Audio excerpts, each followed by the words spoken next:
Bismillahirrahmanirrahim. Assalamualaikum warahmatullahi wabarakatuh dan salam sejahtera. Alhamdulillahirabbil alamin wassalatu wassalamu ala asyrafil anbiya wal mursalin wa ala alihi wa sahbihi ajmain. Subhanaka la ilma lana illa ma 'allamtana innaka antal alimul hakim. Rabbi shrah li sadri wa yassir li amri wahlul 'uqdatam min lisani yafqahu qawli. Alhamdulillah. Hari ini kita bersama-sama dalam siaran rancangan Bicara Wara Mutiara Pulau Pinang. Syukur kepada Allah Subhanahu Wa Taala dan alhamdulillah hari ini kita bersama-sama dengan salah seorang tokoh yang termasyhur di Malaysia, iaitu Tuan Dr. Balachandran Gopalakrishnan. Beliau adalah Ketua Penerangan DHPP, Dewan Himpunan Pendokong PAS Pusat, DHPP Pusat, Ketua Penerangan, dan juga Ketua DHPP Terengganu, dan juga sebagai pegawai khas Menteri Besar Terengganu. Apa khabar, Doktor? Khabar. Selamat datang ke Pulau Pinang. Alhamdulillah. Jadi kita mengalu-alukanlah kehadiran Doktor dalam rancangan rakaman Bicara Wara Mutiara pada kali ini. Sebelum-sebelum ni pun kita ada buat rakaman dengan tokoh-tokoh Pulau Pinang, dan hari ini kita import daripada luar, daripada Terengganu untuk datang berkongsi dengan kita beberapa perkara, isu-isu yang kita akan bincangkan pada hari ini. Jadi saya mulakan soalan saya kepada Doktor.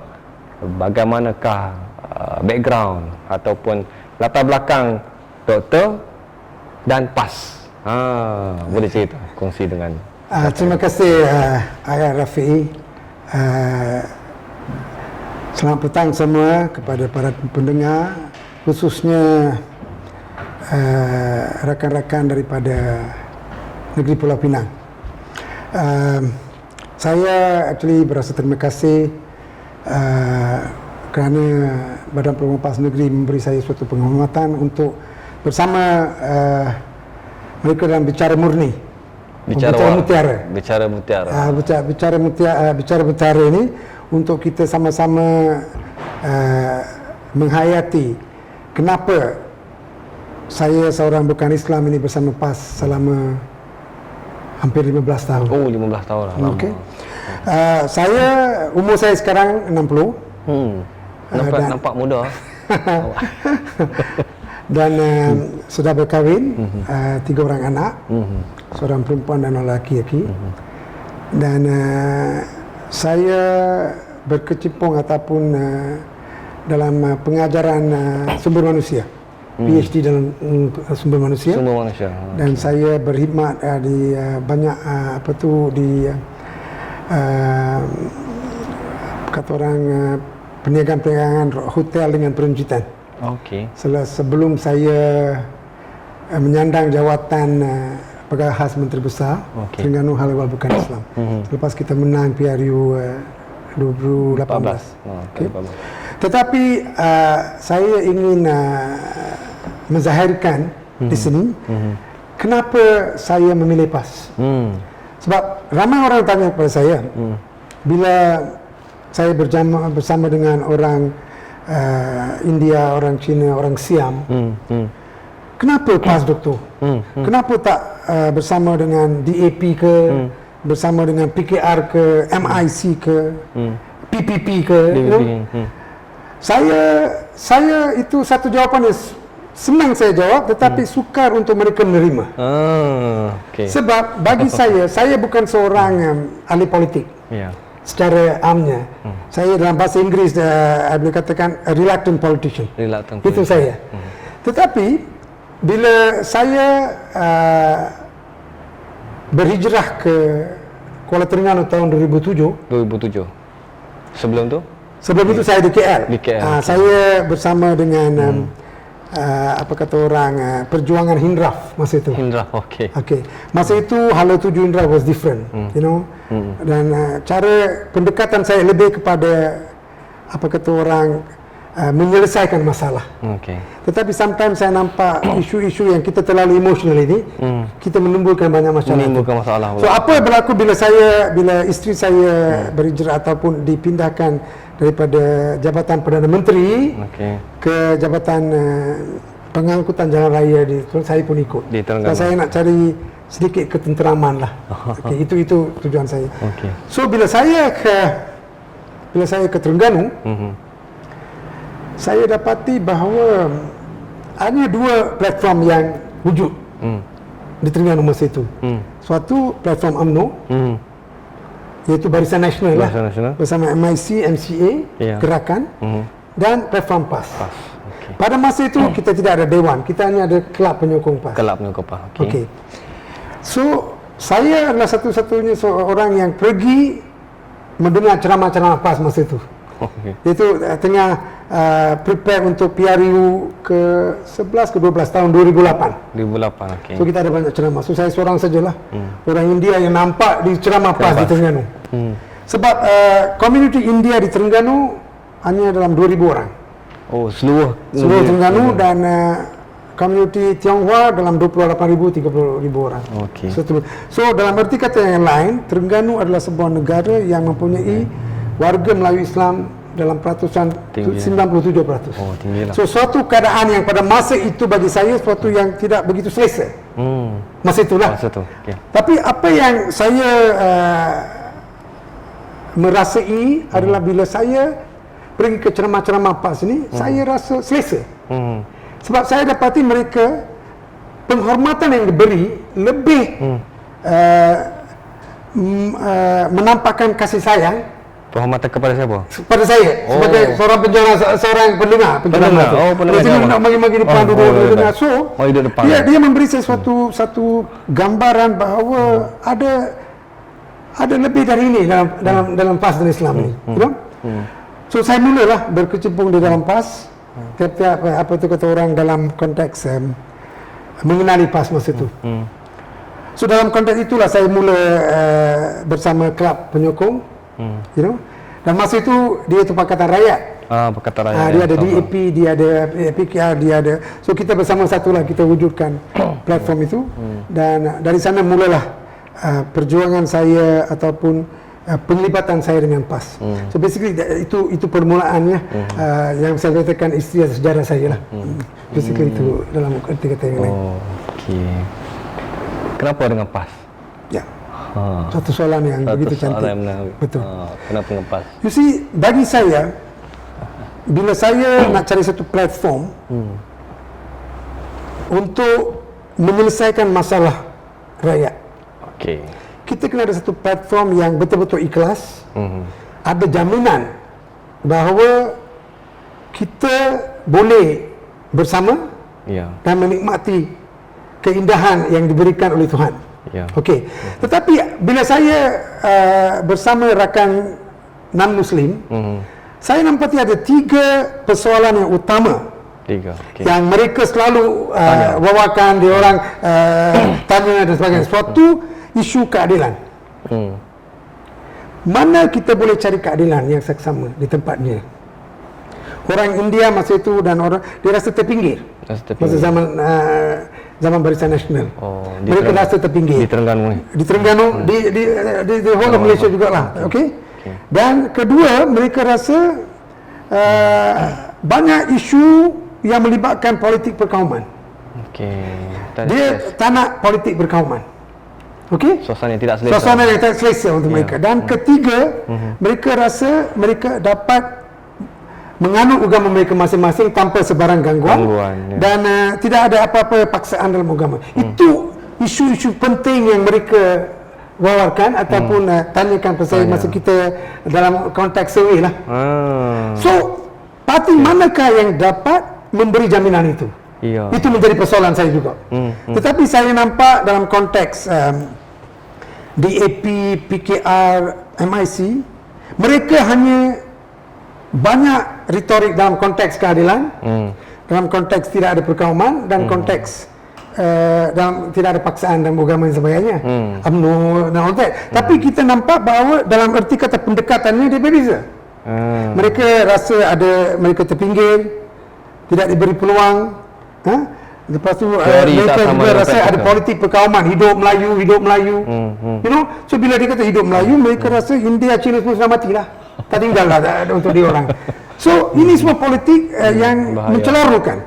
Okey? Dan banyak isu paksaan agama. Orang Islam katanya paksa orang bukan Islam menjadi Islam. So ini jadi isu yang betul-betul sensitif pada masa itu. So apa penyelesaiannya? Dapat ke PKR ataupun parti-parti yang lain yang non-Muslim, entiti non-Muslim itu dapat menyelesaikan. Bagi saya mereka ada ruang mereka untuk berretorik. Tetapi dalam kajian saya nak satu jaminan daripada parti, bukan saja parti, tapi dari jaringan akidah perjuangan parti itu. Adakah jaminan itu? Dan dalam mengejar ataupun mencari kebenaran ini, saya mula mengkaji Al-Quran. Sebab bila saya tengok pemimpin-pemimpin PAS yang berceramah, banyak cakap pasal tidak ada ketidakadilan dalam Islam untuk semua, tidak ada paksaan dalam agama, tidak ada perkauman dalam politik, kita hanya mestikan Islam yang memimpin. You know? So tapi mana jaminannya? Adakah betul mereka mengatakan begitu? So saya mula kaji Quran. Memang dalam konteks itu saya memang selama 15 dari umur saya 15-16 saya mula buat pengajian tentang perbandingan agama. Tetapi masa itu kita just baca dalam konteks itu saja sebagai suatu pengajaran. So sekarang lebih matang kita nak pergi cari 3 aspek keadilan. Adakah ia dijaminan? Islam menjaminkan keadilan seksama kepada semua. Kedua, adakah Islam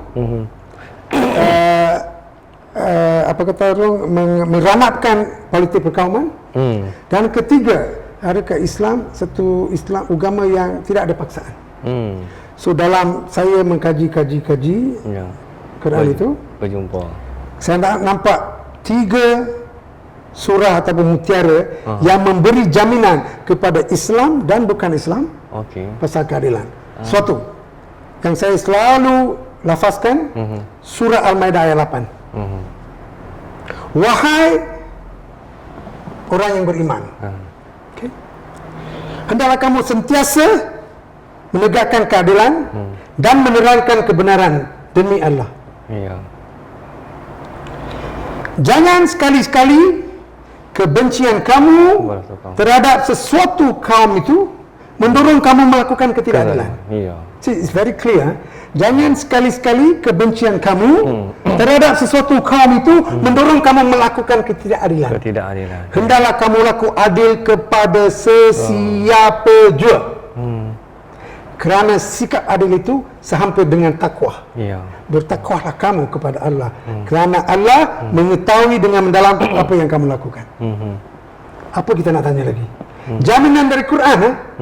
That means kalau ada ahli-ahli PAS atau pemimpin PAS yang langgar jaminan itu, kita tak perlu risau sebab kita dijaga Tuhan.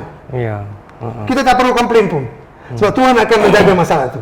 So we have got a guarantee from the Quran on justice. Do not allow your hatred for another race deny him justice. So it's applicable for all everyone. For everyone. That is number one, jaminan. Ini tak ada jaminan dalam parti-parti lain. Parti-parti lain constitution yang ada, tapi constitution boleh tidak ada. Bila kita isi, sebab itu penting. Itu satu untuk jaminan. Kedua, guarantee isu perkauman. Surah Hujarat ayat 13. Very clear. Wahai manusia, kami telah menciptakan kamu daripada seorang perempuan dan seorang lelaki. Berpuak-puak, berbangsa-bangsa untuk kita kenal mengenali. Itu saja. We were created to know each other. Nothing more than that. Tidak ada untuk kita lawan antara sama kata gunakan bangsa, dan jadikan. Sebab saya percaya hidup Melayu tak jamin Islam selamat. Tetapi bila kita kata hidup Islam, semua selamat. Itu yang menjadi semua bangsa yang menjadikan platform untuk kita bersama PAS. Okey? Dan kita katakan sesungguhnya yang mulia di antara kamu adalah orang yang bertakwa. So bangsa itu, saya tak mengatakan kita tak harus menyayangi bangsa. Kita wajib menyayangi bangsa. Orang Melayu sayangi orang Melayu, orang India sayangi orang India, orang Cina sayangi orang Cina, orang India sayangi orang Melayu. Tak ada masalah. Tapi jangan gunakan bangsa sebagai akidah perjuangan. Bila kita gunakan bangsa sebagai akidah perjuangan, hancur bangsa. Kita akan ambil advantage pada negara bangsa. Ini. Ya. Sebab itu dalam konteks itu bangsa tidak menjadi akidah perjuangan PAS. Akidah perjuangan PAS Islam. Dan Islam memberi jaminan kepada itu. And then kita ada apa yang dikata orang mengatakan, wah, you duduk dengan Islam, you akan masuk Islam. Dia akan paksa you. Saya bersama ulama-ulama, tok guru selama 15 tahun. Tak ada paksa. Tak ada apa benda pun. Tapi yang penting saya menjadi seorang Hindu yang lebih baik. Bila mereka berdakwah, ia memotivasikan saya untuk memperkasakan agama saya juga. So kita kena tengok aspek. Jangan kita menyalahkan bila seorang itu berdakwah tu, dia nak memaksa seorang itu masuk Islam. Ayat kafirun is very clear. Lakum dinukum waliyadin. Agamamu untukmu, agamaku untukku. Apa lagi kita nak? That is a guarantee from the Quran, bukan daripada PAS. So, kalau apa-apa berlaku pada kita go back to the Quran. Sebab di Malaysia, Islam wajib memimpin perpaduan. Semua agama ada cara dan formula untuk memimpin perpaduan. Itu saya tidak boleh nafikan. Tetapi di Malaysia, di mana rakyat Melayu Islam adalah lebih daripada 60% ataupun 70%, Islam wajib memimpin perpaduan dan jaminannya adalah sini. Bila kita ada keadilan yang seksama di tempatnya, kita tidak ada politik perkauman dan kita tidak ada paksaan dalam agama. Jadi keharmonian kepada semua. Keharmonian semua dan kesejahteraan kepada semua. Inilah sebab kenapa saya memilih PAS. I got something to fall back. Dan semua orang kena faham bahawa bila Islam memimpin perpaduan, kita akan menikmati kesejahteraan keharmonian. Sebab dalam Islam itu ada Cina Islam, India Islam, Siam Islam, Kadar Islam, so tak ada isu dengan perkauman. Semua ada. Ini yang penting. So bagi kita ini akan menjaminkan. So bila saya dah mulai nampakkan surah-surah ini, dia memberi jaminan inilah satu parti yang saya perlu bersama untuk mewujudkan suasana syurga di dunia ini. Di dunia, betul. Ini yang penting. Kalau tidak, kita tak akan faham. Tetapi itu tidak memaksa atau orang katakan, ada juga orang pemimpin yang tak betul. Ini manusia. Manusia memang ada kelemahan. Kita tidak menafikan. Tetapi yang pentingnya kita tengok sistem dia satu. Kedua, majoriti dia buat kerja apa. Sebab kalau kita nak tengok kesempurnaan dalam manusia memang tak boleh cari. Tak jumpa. Kita cari kesempurnaan dalam Islam. This is bagaimana? Sebab itu ramai orang di kalangan kawan-kawan saya, ini Dr. Bawa ni macam dah masuk Islam ni. It's not about masuk Islam. Reality is Islam wajib memimpin di Malaysia. Sistem dia dan kita kena dukung. So dewan itu, sebab itu Dewan Himpunan Penyokong kita telah ubah kepada pendukung. Dia naik level satu supaya kita dapat mendukung apa yang dikatakan Islam memperkuatkan perpaduan. So bagi saya tak nampak mana-mana entiti yang dapat memberi garanti itu. Yes.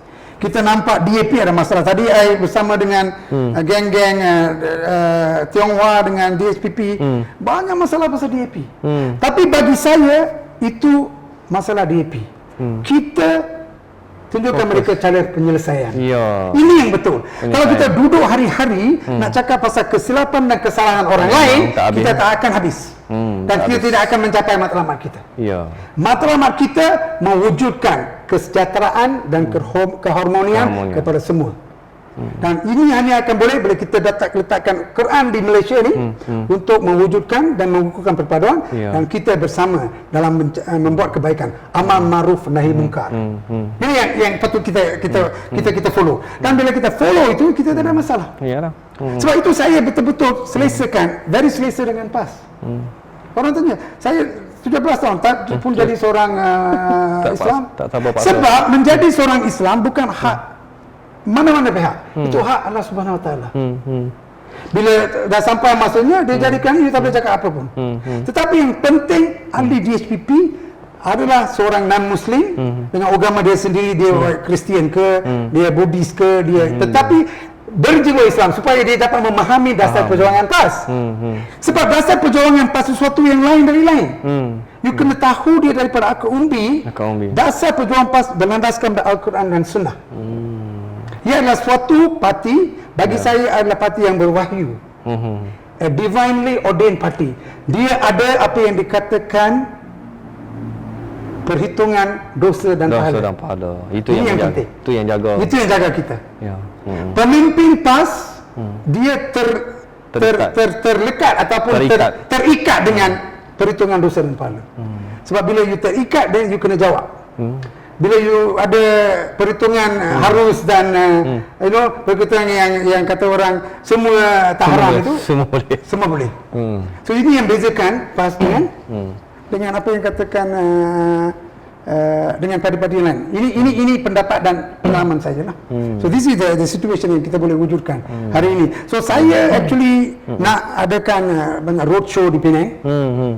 Saya bersama kawan-kawan saya baru berkenali Setiausaha DSPP Pulau Pinang, Datuk Dr. Sri Selva. Seorang yang memang bagi saya banyak pengalaman. Dia seorang peguam. Dia ada kelulusan PhD. Dia ada juga kelulusan diploma dalam undang-undang syariah. Seorang yang memang layak duduk sebagai Setiausaha Penang. So suatu yang begitu menyerlah. Sebab satu masa dulu Penang kita nampak tak ada apa benda pun. Tetapi bila kita bertekad dengan beristiqamah, berbuat yang baik, Tuhan akan berikan cara. Saya terkejut actually bila saya tengok, wow. Sebab memang tak masuk pun dalam konteks saya ada seorang macam ini dalam DSPP. Dengan kita ada J. Rahman, kita ada Stephen Koh. DSPP Pulau Pinang akan memaju ke depan dengan pendekatan yang banyak kepada kasih dan sayang, penyelesaian masalah dan menjadi apa kata orang pemimpin-pemimpin yang berjiwa rakyat. Sebab kita perlu memperbaiki keadaan yang tak betul di Pulau Pinang ini. Banyak isu-isu yang kita nampak mula timbul di mana ada banyak ketidakpuashatian dengan kerajaan masa kini. So kerja kita bukan untuk mencari kesilapan mereka, tetapi untuk mengenal pastikan kesilapan mereka dan mencari penyelesaian. Itu yang penting. Ini yang penting. So bila kita buat begitu dan kita ada suatu area ataupun di mana kita dapat bersama-sama dengan rakyat. Sebab kita harus menjadi suatu parti ataupun suatu dewan yang menyelesaikan masalah. Bila kita menyelesaikan masalah, kita akan dikenali ramai.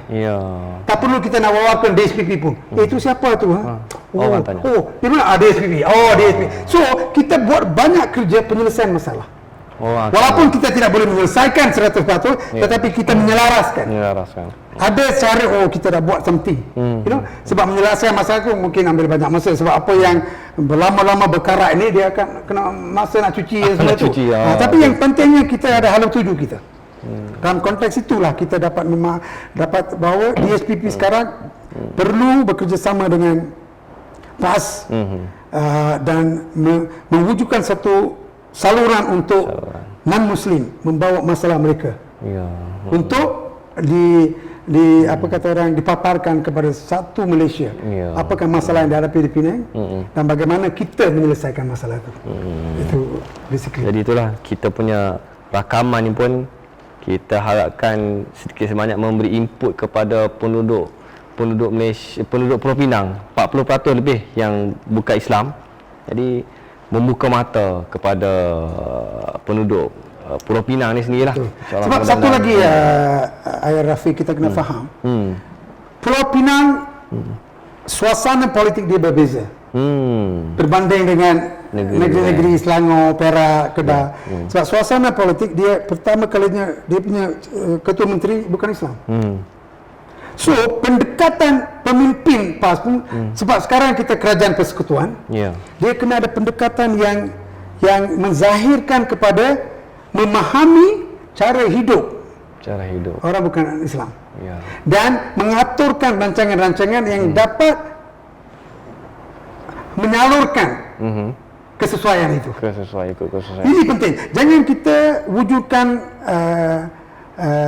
statement-statement yang dapat mengelirukan dan juga menyentuh perasaan orang Muslim. Sebab kita kerajaan sekarang. Ya. Lagipun tema utama kita Islam memperkukuhkan perpaduan. Semua pendekatan, semua kefahaman dan semua kenyataan harus memperkasakan tema itu. Kalau tidak, dia menjadi apa kata orang, ada hilang. So saya actually meminta dengan rendah hati ataupun rendah diri ini untuk memastikan pemimpin-pemimpin sekarang kena tahu bahawa kita adalah kerajaan persekutuan. Dia kena banyak berfikir bila dia melontarkan kenyataan-kenyataan yang membawa, mungkin niat dia itu tak sebegitu, tetapi pendekatan itu berbeza dan dia akan menjadikan suatu batu loncatan untuk musuh-musuh kita untuk menyerang kita. Serang. Yes. So ini yang penting untuk saya memberi suatu rasa ataupun isi hati saya lah kepada pemimpin PAS. Itu mungkin dari sudut pengalaman doktor lah. Apa beza PAS dengan parti-parti lain? Tengok. Seperti yang katakan, bila kita bersama PAS, walaupun ramai orang mengatakan bahawa DSPP bukan ahli sepenuhnya, tidak boleh undi, hanya boleh jadi pemerhati. Bagi kita itu tak penting. Yang penting penghormatan yang diberi kepada pimpinan kepada DSPP. Kita nampak ada parti-parti yang penuh ahli-ahli dia boleh undi, tetapi tidak ada penghormatan daripada pimpinan dia kepada orang-orang di bawah. Di PAS dia lain. Sebab kita bukan suatu badan yang berasingan macam satu gabungan. Macam BN ada MIC hanya untuk orang Islam, orang India, MCA untuk orang Cina, UMNO untuk orang Melayu. Dalam PAS kita sebahagian daripada dewan. Satu dalam satu keluarga. Anak angkat bukan Islam dalam PAS. Ialah dewan sama level. Dewan pemuda. Walaupun dia punya perlembagaan tidak lagi memberi kita hak untuk mengundi, bagi kita itu tidak menjadi masalah. Of course banyak orang akan tanya, sebagai DSPP boleh undi kah? Itu bukan persoalan. Yang penting mereka menyelesaikan masalah kita. Tak guna you ada you boleh undi tapi tidak boleh menyelesaikan masalah, malah menambahkan masalah. Tapi lebih baik kita ada orang yang menghormati kita dan menyelesaikan masalah kita. Yang akhirnya atau the ultimate thing is for them to resolve our problems. Itu penting. Tak kira kita berundi ke tidak, itu tidak menjadi begitu penting. Sebab peranan DSPP adalah untuk menjadi jambatan daripada PAS untuk memberi penerangan kepada non-Muslim tentang dasar perjuangan PAS dan bagaimana PAS dapat mewujudkan suatu suasana yang harmoni, sejahtera dan satu suasana yang beri kita keselesaan di mana-mana kita berada. So itu yang membezakan basically. So dia ada banyak apa kata orang, kalau kita ikut ataupun duduk dan fikir banyak yang kita dapat. Sebab dalam pengalaman kita dari Terengganu for example lah, ramai orang berkata bahawa parti PAS gunakan DSP pakai santai je. Dia guna-guna untuk menunjukkan bahawa dia ada kepelbagaian dan sebagainya. Orang katanya tu. Orang tanya macam itu. Bila bagi saya, bila kita di Kelantan 30 tahun, kita ada pegawai khas Cigulau. Pegawai khas MB, seorang Tionghoa. Lama orang. Bila kita mengambil dari Terengganu, saya dilantik seorang India sebagai pegawai khas Al Berkazlam Menteri Besar. Dan Kedah. Kita ada dua orang pegawai khas untuk kaum, sebab dia kaum bukan Islam, dia tinggi percentage dia 20% lebih.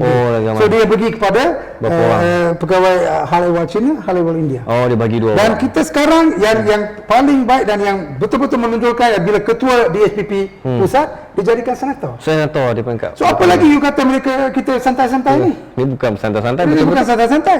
Ini isu yang dapat memberi kita bahawa kita buat kerja kebaikan, Tuhan akan memberi kita kebaikan itu.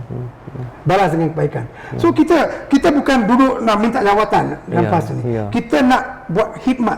Bila kita buat khidmat, banyak membawakan pahala kepada semua. Kita, keluarga kita, kepada parti sebagainya. Itu yang membezakan PAS dengan parti-parti yang lain. Saya tahulah. Tetapi ramai orang boleh cakap juga itu you punya isu. Bagi saya tak ada. Sebab di Terengganu kita ada suatu perkuburan Hindu di Kuala Terengganu. Okey. Perkuburan itu 2 ekar terbentang gitu, lembu masuk lah, orang buang sampah lah. Sebab bilangan orang India di Terengganu dalam 2,000 orang saja. So kematian pun mungkin 5 tahun sekali, gitulah. So dia terbiar gitu. So banyak kali kerajaan sebelum ini nak tolong nak buatkanlah pagar lah itulah ini. Tapi tak buat. Manifesto saya untuk PRU 14 itu, saya kata kalau PAS menang, saya akan pastikan PAS membina pagar. 6 bulan selepas pelantikan. Okey. Menteri Besar dah lulus pagar. Sekarang pagar tinggi 6 kaki. Mengawal kubur tu. Dengan masuk sekali dengan paip air. Lepas tu kita juga ada peruntukan untuk buat perayaan-perayaan macam Deepavali. Sebelum ni tak ada. Ada, tapi dia pergi. Tapi dulu dia kata dia tak pergi. Dia kata PAS gunakan saja. Tapi dia pergi. So bila kita ada suatu program di kuil untuk bila tiap-tiap 12 tahun kuil itu selalunya dimurnikan. So daripada Kuala Terengganu, YB Exco kebajikan kita sewa satu bas untuk semua orang Hindu pergi ke kuil itu. So ini semua adalah sesuatu yang orang ramai tak percaya. Kita ada 4 kuil yang cantik di Terengganu. Ada orang masih katakan ada kuil ke Terengganu. Kita ada 4 kuil yang cantik. So bagi saya jangan saya memintalah kepada orang bukan Islam yang nak tahu pasal PAS, tanyalah orang PAS, jangan tanya orang bukan PAS. Bila nak tahu pasal keluarga saya, tanya keluarga dia. Jangan tanya jiran pula, masalah besar negara nanti. So kita kena pastikan itu. Bila nak tahu pasal PAS, ditanya kita. Sebab banyak isu sekarang dipermainkan di social media. Letakkan gambar tu guru tu cakap bukan-bukan, poster-poster tu banyak berlaku. So hari ini kita tahu untuk mencari kebenaran, mari ke Terengganu, mari ke apa kata orang pusat pejabat agung PAS, tanya orang PAS, apakah dasar perjuangan PAS, bagaimana PAS. Ramai orang mengatakan PAS ini parti ulama lah, tak boleh memimpin. Kita dah memimpin Terengganu, Kelantan 20 tahun. Lama tak ada apa-apa. Okay. Sekarang Terengganu, sekarang Kedah. Orang nampak, dan sekarang dalam persekutuan orang nampak banyak. Tadi pun ada seorang Tionghoa yang bersama saya berkata, selepas Yang Berhormat Datuk Ustaz Tuan Ibrahim Thoman menjadi menteri, suasana sungai di Penang pun berubah. So kita kena buat itu. Kita kena tunjukkan perubahan yang berlaku bila kita memimpin. Itu akan memberi mereka keyakinan untuk bersama PAS. Tak guna kita cakap masalah, walaupun kita boleh cakap inilah, tetapi ia harus diikuti dengan pelaksanaannya. Kalau tidak, dia tidak akan menjadi action more than. So saya merayu kepada semua non-Islam, kaji PAS. Cari apa kita buat di PAS, bagaimana mereka dapat membawa dan menolong PAS untuk mewujudkan kesejahteraan keharmonian. Jangan memutar tuli saja marah ke PAS. Sebab bila kita benci pada sesuatu, ia tidak dapat diranapkan dengan kebencian saja. Kebencian wajib diranapkan dengan kasih sayang. Ini yang penting. So bila orang melontarkan kita dengan batu-batu kebencian, kita lontarkan balik dengan bunga-bunga kasih sayang. Ini penting. Bila kita buat itu, dan kita nampak, orang nampak, wah ini orang marah pun, marah pun disayang kita. Macam ramai orang mengatakan juga isu memperlekehkan agama. Isu. Kenapa lah ini ada ahli-ahli PAS memperlekehkan agama, ada ahli-ahli dewan memperlekehkan sekolah vernacular. Bagi kita, dia bukan memperlekehkan, dia punya pendekatan, dia bawa pendekatan yang beza dia. So kita kena faham niat dia baik, tapi pendekatan itu tak mengenai itu saja. Bukan niat-niat tak betul. Bukan dia nak hapuskan semua itu. Isu dia kita kena faham. So untuk mengetahui hal sebenarnya, kita perlu bermuzakarah. Berbincang. Jangan bukan kita menyerang, kita menerang. Bila kita duduk dan bermuzakarah, kita dapat tahu mana kesilapan kita, mana kesilapan mereka. Kita duduk bincang dan cari penyelesaian bersama. A win-win situation. So itu juga. So bila kita kata perlekehkan agama, ramai orang juga marah sebab orang bukan Islam banyak memperlekehkan yang benci-bencikan geng-geng PAS ni. Dia kata dia memperlekehkan agama Islam, memperlekehkan Rasulullah sallallahu alaihi wasallam. So isu saya penting. Bagaimana kita menyelesaikan masalah itu? Bagaimana? Bila seorang bukan Islam yang jahil selalunya, atau yang memang berigo itu, kata Islam tidak boleh memimpin lah, apa ini pelekeh agama Islam. Bagaimana kita mengendalikannya? Ini suatu dugaan dan cabaran kepada orang Islam sendiri. Adakah kita nak menyerang balik, atau kita nak balik kepada cara Rasulullah berhujah di kota Taif? Bila Rasulullah berdakwah di kota Taif ini, bagaimana orang-orang sana melontar, meludah atas muka, dan Tuhan hantarkan, Allah Ta'ala hantarkan dua malaikat. Mereka tanya, you nak saya humbankan mereka dengan bukit di bawah tu? Apa kata orang yang balasan daripada Rasulullah? Biarkan mereka, satu hari nanti mereka akan menyebut. So ini kita wajib meranapkan kebencian dengan kasih sayang. Sebab dalam konteks penyelesaian Islam ini, yang menjadi tunggal utama redha. Bila kita redha dalam apa jua kekecewaan, kita dapat menikmati keajaiban. Ini penting. Sebab keajaiban berlaku dah dalam konteks sejarah Islam. Ya, banyak keajaiban. Sebab mereka redha. Hari ini kita kena belajar redha. Kita redha berarti kita berusaha, kita doakan agar Tuhan menyelesaikan masalah. Manusia tak dapat menyelesaikan masalah manusia. Betul. Mereka hanya menjadi suatu senjata. Tetapi yang dapat menyelesaikan masalah adalah, ini pun pertukaran government pun keajaiban. Keajaiban. Semua orang tak tiba-tiba nampak. So apa berlaku, kita redha. Dan kita tengok. Semua yang berlaku ada hikmah dia. Kita cari hikmah. Bila kita cari hikmah, kita akan nampakkan kebenaran dalam apa-apa yang berlaku itu. So inilah yang membezakan cara pemikiran pemimpin-pemimpin PAS, termasuk pemimpin DHP, dalam konteks membawa kesejahteraan keharmonian kepada rakyat ini. Di SPP Pulau Pinang kena hantar bas pergi ke Terengganu. Tengok ada 4 kuih Hindu. Ya, betul. Bawa kuih. Betul, suka.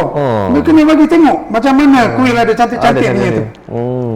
So ini penting untuk kita memahami. Sekarang saya tengah buat urusan untuk membawa jaga kepentingan kuil di Jabur, ladang Jabur tu. Ada bincang dengan YB yang berkenaan untuk membuat pagar-pagar untuk pastikan dia lebih selamat. So itu dalam proses itu kita buat. Dan kita tengah buat, sebab pasal kuil ni dia tergendala sebentar. Tetapi ini semua dalam perancangan kita. Dan kita nak bawa wanita-wanita non-Muslim bersama adun wanita untuk mengenali dengan lebih hasrat dan tujuan dan objektif ataupun rutin ataupun yang dikatakan penyelesaian masalah-masalah keluarga wanita. Keluarga wanita. Dalam konteks bagaimana Islam mencari penyelesaian. So bagi kita, kita wajib sebagai rakyat Malaysia yang percaya pada perlembagaan, yang mengatakan bahawa Islam adalah agama persekutuan dan rakyat majoriti adalah, kita perlu akur pada itu. Bila kita mengambil alih kerajaan, kita kena pastikan kita berfikir sebagai seorang kerajaan, bukan sebagai pembangkang lagi. Masalah ini bila kerajaan BN dijatuhkan atau direhatkan, PH wujud, mereka lupa mereka itu kerajaan. Mereka pun bertindak macam pembangkang. Nombor satu, mereka lupa satu yang penting. Mereka lupa mendapatkan penghormatan orang-orang Melayu Islam. We must earn the respect of the people, of orang Islam. Baru kita boleh tahu. Bila you nak menegur orang Islam, you kena yakin. Mereka perlu menghormati you. Baru bila you cakap benda you salah, dia pun dengar. Tanpa apa-apa bawa isu ISIS, langsung tak ada dalam manifesto mereka. Ini semua tak harus wujud. Perlu ada reconciliation. Bagaimana apa silap pentadbiran dulu, bagaimana kita nak menyelesaikan. Tengok ini tidak terus bawa ISIS lah, terus nak mencabar kedaulatan sultan-sultan, raja-raja. Semua ini wujudkan suatu ketidakharmonian dan suatu kecelaruan serta suatu keadaan yang banyak syahwat sangkanya. Sebab itu bila dia orang buat gitu, di kalangan mereka pun wujud kepebalahan. Dan akhirnya sebab itu kata, bila kita menegakkan kebaikan, kemudaratan akan jatuh dengan sendiri. Bila kita main dengan kemudaratan, tak perlu nak cakap apalah, kebaikan akan lari daripada. So ini sistem yang kita harus membawa kepada rakyat negeri Pulau Pinang, khususnya orang non-Muslim, untuk memberitahu mereka bahawa dah tiba masa kita untuk betul-betul duduk dan fikir apakah saluran untuk kita mewujudkan Pulau Pinang yang harmoni, Pulau Pinang yang dapat memberi kebaikan kepada semua, dan Pulau Pinang yang betul-betul memberi jaminan bahawa rakyat akan dijaga, tak kira bangsa, tak kira kaum, tak kira agama, tetapi diberi tempat untuk bersama-sama membangun Pulau Pinang. Itu basically sistem yang kita wujudkan sekarang. So manusia dia tidak akan lari daripada sistem. So whether you have sistem yang korup ataupun sebab itu penting. You see, semua yang mudarat ini dugaan untuk kita. Corruption, rasuah. Apa kata Islam dalam konteks rasuah? Agama Hindu pun melarang rasuah sama sekali. Agama Buddha pun melarang rasuah. Agama Kristian pun melarang rasuah. Agama Islam. Tetapi Islam memimpin perpaduan. Apa yang agama Islam kata? Hadith Al-Tirmidzi. Orang yang memberi dan menerima rasuah akan dihumbang ke dalam neraka. Jadi itu yang menjadi basis kita. So kalau kita ikut Islam ni, memang kita akan ranapkan rasuah ni. Dia akan ditolak. Tapi masalah kita, apa jua berlaku, sekarang kita menjadi kerajaan persekutuan sebahagian. Islam wajib memimpin. Kita tidak boleh membiarkan mana-mana pihak memimpin. Islam wajib memimpin. Bila Islam memimpin, dia tidak ada rasa ego dia. Dia tidak ada rasa kecelaruan dia. Dia tidak ada rasa apa yang dikatakan ketidakharmonian mereka. Dan mereka akan rasa selesa. Sebab itu isu-isu perkauman harus, saya seperti saya katakan, bila kita mencabar isu perkauman, you seorang India, you seorang Cina, you mencabar ciptaan Tuhan. Tuhan yang cipta kita. Saya menjadi seorang India, bukan saya minta. Ayah Rafi jadi orang Melayu, bukan saya minta. So bagaimana kita manusia dapat mencabar, kenapa you orang India, you tak boleh dijadikan, kenapa you, berarti you cabar Tuhan. Dosa besar tu. Ini penting. So jangan kita wujudkan suatu keadaan menjadi bangsa itu suatu apa kata orang, alasan untuk kita bergaduh. Kita dijadikan dunia ini, Tuhan jadikan dunia sebagai satu taman bunga. Kita manusia adalah bunga-bunga yang berlainan warna, berlainan jenis, berlainan saiz. We are all flowers of one garden. Cantik. So bila kita nampak bunga semua warna cantik, Tuhan jadikan cantik. Jangan kita masuk celarukan, campur semua, buang yang tinggal yang putih saja. Cabar Tuhan itu. Sebab satu hari nanti kita perlu menjawab atas kecarawan kita tidak mengikut. Sebab Tuhan nak kita semua menjadi bangsa Tuhan. The people's, God's people. You know, ini yang penting. So kita kena pastikan orang Islam pun faham itu, orang bukan Islam memahami bahawa semua agama dia ada hak dan dia ada dan harus dipertahankan. Dan semua agama perlu difahami oleh semua masyarakat. Supaya kita tahu aram hukum hakam dia dan kita dapat sama-sama menjaga kepentingan itu. Sebab dalam konteks agama 90% semua kesamaan. 10% saja yang berbeza dalam konteks hukum-hukum dia. Tetapi masalah manusia dia cakap 10% itu. Ya. Dia tunjukkan itu, 90% kemana tak tunjuk. So menjadi hasrat kita bila kita belajar dengan ilham dalam sijil kefahaman Islam, kita dapat belajar bahawa kita kena wujudkan, memastikan orang bukan Islam pun memahami kita, kita pun memahami Islam. Bagaimana, kenapa hudud wajib perlu dengan orang Islam, kenapa RUU 35 lebih penting. Ini semua supaya kita dapat mempertahankan hak orang Islam sendiri sebagai bukan Islam dalam kerajaan Islam. So seperti yang kita adalah anak angkat bukan Islam dalam parti.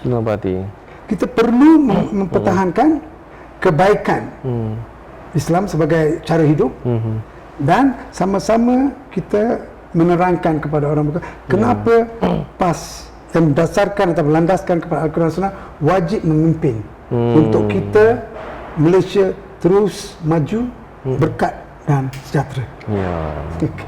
Itu cerita dia. Baik. Itu basically apa yang saya harap dapat memberi suatu perkongsian dan membuka minda-minda orang yang masih adakah saya tidak mengatakan you harus percaya pada saya. Cari sendiri. Kebenaran harus dicari dengan tersendiri. Dicari sendiri. You perlu mengkaji tanpa mana-mana pengaruh. Itu yang penting.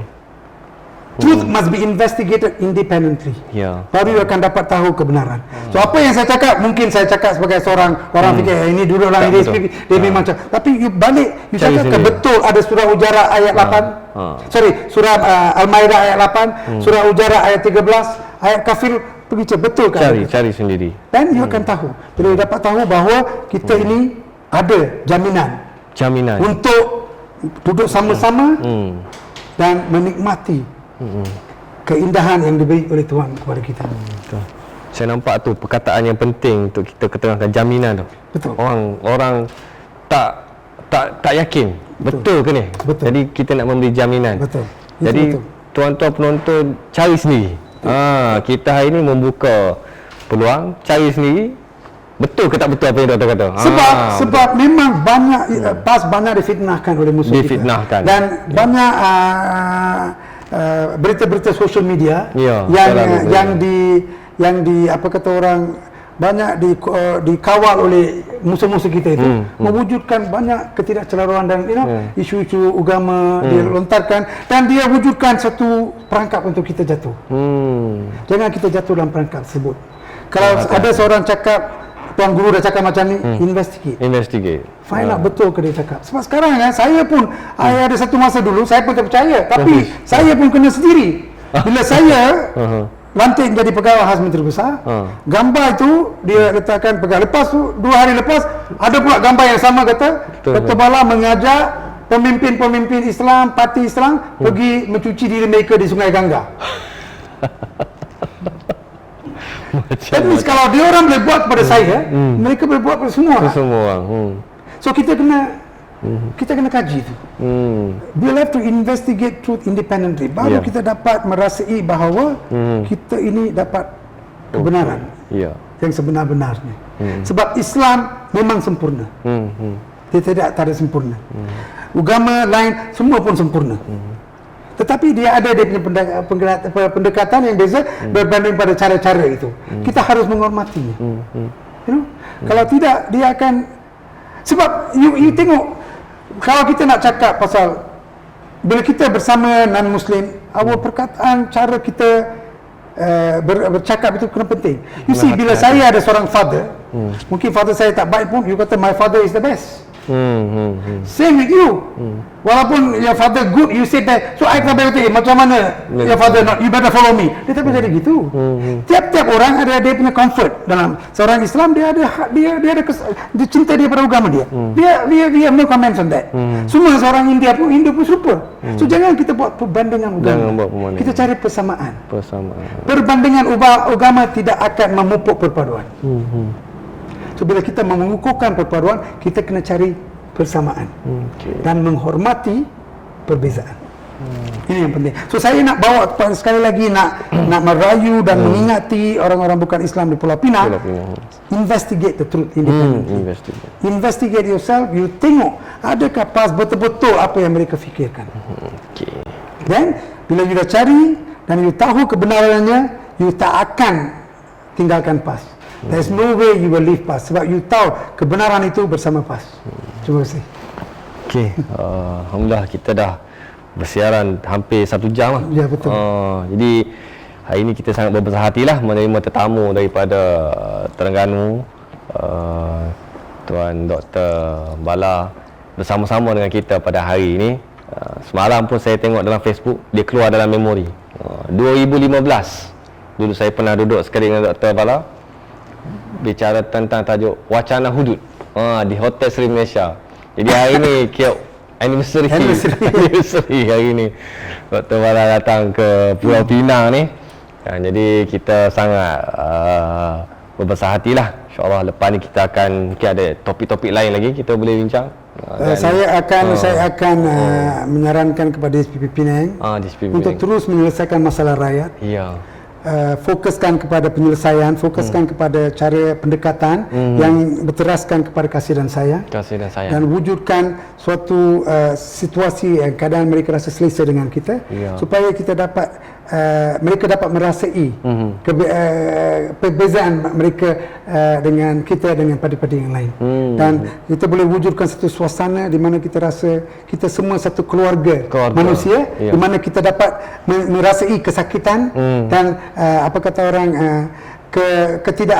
apa-apa yang melalui itu, supaya kita sama-sama memahami dan menyelesaikan masalah sama-sama itu, supaya DSPP Pulau Pinang akan terus menyerlah menjadi entiti parti bukan Islam yang mengambil kira perhitungan dosa dan pahala. Terima kasih. Baik, terima kasih kita ucapkan kepada Tuan Dr. Bala Chandran atas perkongsian kita pada Bicara Wara Mutiara pada kali ini. Jadi saya ucapkan terima kasih kepada semua, juga penonton-penonton di sebalik sana, dan kita tutup dengan wabillahi taufiq hidayah. Wassalamualaikum warahmatullahi wabarakatuh. Dan salam sejahtera. Waalaikumsalam.